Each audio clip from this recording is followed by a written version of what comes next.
سەباسەکەم لە سەر ئەو بڵاوکراوە نوێیانی کە هەیە دوو کتێبی یەکێک لە شاعیرە لاو قڵەمە بە بڕشتەکانی نێو باشووری کوردستانی دریس عەلیە کە هەم شاعیر و هەم نووسەرە دوو کتێبی ئامادەیە بۆ چاپ و بڵاوکردنەوەیکی چەند جارێک چاپی لێکراوە بڵاوەکرێتەوە یەکێکیشان چاپێکی نوێیەتی کە بڵاوی بکاتەوە.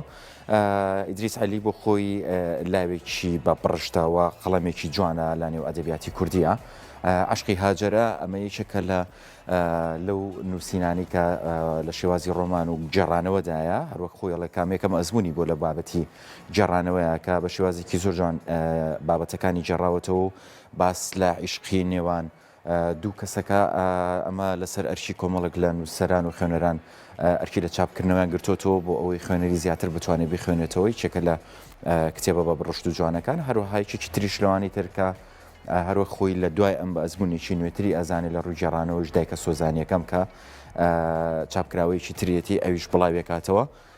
ئەم دوو کتێبە لە ئێستای لەژێر چاپدان و بڕیارە بەم نزیکانە بڵاو بکرێتەوە بە هیوام خوێنەری بن کە ئیدریس عەلی بۆ خۆی لە بواری ئەدەبیاتی کوردیە هەرچەند لاوە بەڵام دەست و پەنجێکی جوان و قەڵەمێکی بە بڕشتی هەیە لە بواری نووسین و بە تایبەتیش لە شعرە دەستێکی باڵای هەیە لە نووسینی شعر و بە تایبەت شعری هاوچەرخ و ستایڵی کە خۆی کاری لەسەرکات و هەروەها قسەکردنیش لەسەر ئەم دوو کتێبەی بابەتێکی گرنگە و بە هیوای ئەوەی لە کاتی بڵاوبوونەوەیە خوێنەری بن.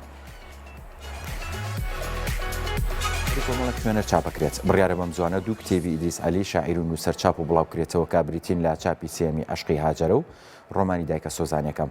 ئیدریس عەلی شاعیر و نووسەر ڕاگەیان عشقی هاجرە لەلایەن خوێنەران و پێشوازێکی باشی لێکراوە و لە ماوەی ساڵێکدا دوو جار چاپ کرایەوە.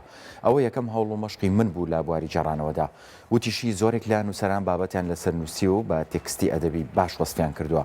ئێستاش لەخۆ ئامادەکردن داین بۆ چاپی سێم چونکە بەردەوام لەلایەن خوێنەرانەوە داواکرێت.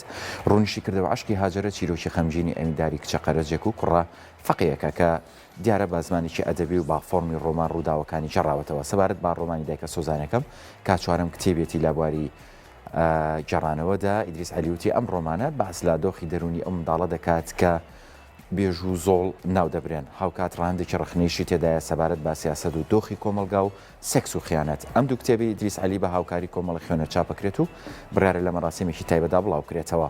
لەسەر ئاستی عێراق و ناوچەکانمە یەکەم جارە خوێنەران سپۆنسەری چاپکردنی کتێبێ بکەن و ئیدریس عەلی خوازیارە ئەم کلتورە ببێت بە فەرەنگ.